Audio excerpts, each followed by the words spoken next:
بسم اللہ الرحمن الرحیم۔ سلام ہے ان پر جن کے دل قرآن پاک کی خوشبو سے مہکتے ہیں۔ قرآن پاک دنیا کی وہ واحد کتاب ہے جو کہ انسان کو دنیا کے ہر نقصان سے، ہر شر سے اور ناکامی سے بچانے کی ہدایات دیتی ہے، اور وہ تمام تر احکامات کا حکم دیتی ہے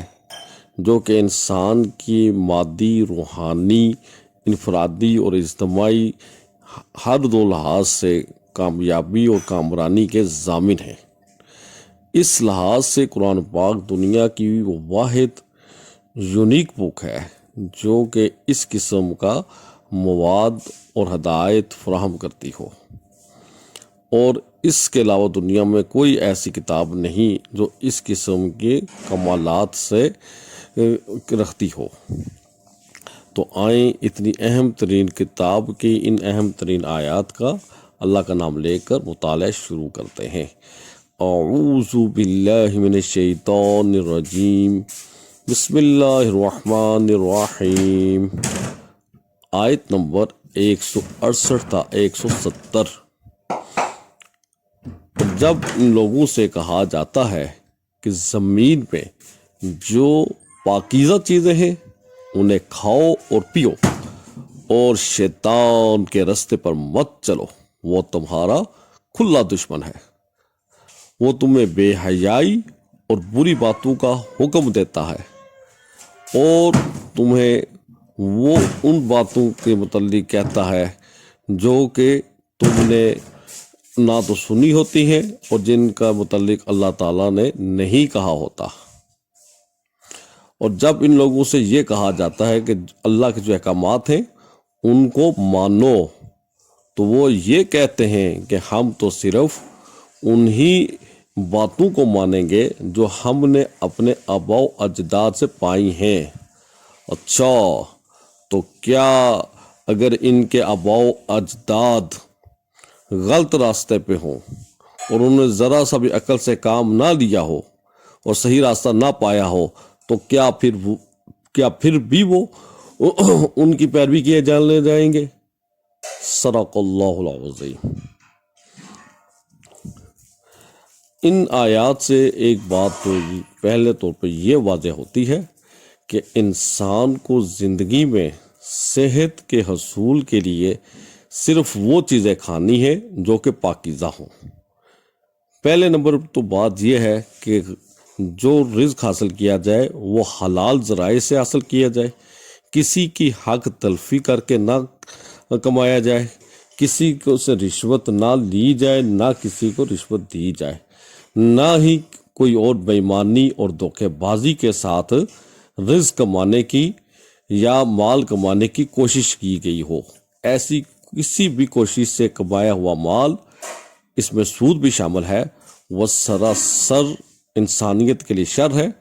انسانیت کے لیے ہر لحاظ سے ہلاک کرنے والی چیز ہے، اور شریعت اسلامی میں قطعی طور پر حرام ہے۔ نیز حلال کمائی سے بھی صرف وہی چیزیں کھائی جا سکتی ہیں جن کو اللہ تعالیٰ نے حلال قرار دے دیا ہے، اور ریسرچ سے یہ پتہ چل چکا ہے کہ جتنی بھی حلال اشیاء ہیں ان کے استعمال کرنے میں انسان کو جو نفسیاتی لحاظ سے اور جسمانی لحاظ سے فائدے پہنچتے ہیں، وہ ان چیزوں کی بنسبت جن کو اللہ تعالیٰ نے حرام قرار دے دیا ہے، وہ چیزیں ان کو وہ فائدے نہیں پہنچا سکتی جو کہ حلال اشیاء جو پہنچاتی ہیں۔ تو پہلا نقطہ تو ان آیات میں اللہ تعالیٰ نے یہ ارشاد فرمایا ہے۔ دوسری بات اللہ تعالیٰ نے یہ فرمائی ہے کہ انسان کو جو بات بھی کرنی ہوتی ہے، جس معاملے کے متعلق اسے فیصلہ کرنا ہوتا ہے، تو وہ شیطان یا شیاطین کے راستے پر چلنے والے لوگوں کی جو افواہیں ہوتی ہیں ان کی بنیاد کے اوپر نہ کیا جائے، لوگوں کے گمان اور بدگمانیوں کو بنیاد بنا کر کوئی رائے نہ قائم کی جائے، بلکہ ہر مسئلے کو پوری دیانتداری کے ساتھ تحقیق کرنے کے بعد یعنی انویسٹیگیشن کرنے کے بعد ہی اچھی طریقے سے نیک نیتی کے ساتھ اس کے اوپر رائے قائم کی جائے۔ اور جب انسان کا ضمیر مطمئن ہو اور اس میں کسی قسم کی بے ایمانی، دھوکے بازی اور مفاد پرستی کا پہلو شامل نہ ہو اور کسی طرح کی بدگمانی اور لوگوں افواہوں کو بھی بنیاد نہ بنایا جائے، تو جو اس لحاظ سے رائے قائم ہوگی وہ بہترین اور منصفانہ اور عادلانہ اور میچور رائے ہوگی۔ تو آخر میں اللہ تعالیٰ فرماتے ہیں کہ یہ لوگ جو کہ اللہ تعالیٰ کے ان کو حکم دیتا ہے کہ اللہ تعالیٰ چونکہ ان کا خالق ہونے کے ناطے، مالک ہونے کے ناطے، ان کا سب سے بڑا مددگار ہونے کے ناطے ان کا سب سے بڑا خیر خواہ ہے، تو جو حکم دیتا ہے اس کو مان لو، اسی میں تمہاری بہتری ہے۔ لیکن اس دور میں بھی اور آج کے دور میں بھی لوگوں نے یہ بات کہہ کر اللہ کے یہ حکم کو ٹھکرایا کہ بھائی ہمارے نزدیک وہ بات زیادہ وزنی ہے، نعوذ باللہ، جو کہ ہمارے آباء و اجداد میں پائی جاتی تھی۔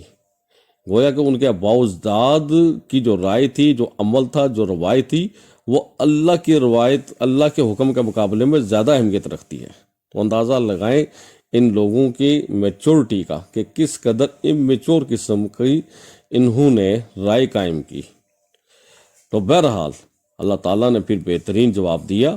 کہ اگر ان کے آباء و اجداد ان کو اللہ کے دین نہ ملا ہو یا دین ان کو ملا بھی تھا لیکن انہوں نے بدقسمتی سے اس کی پیروی نہیں کی، اس کو فالو نہیں کیا، تو کیا پھر بھی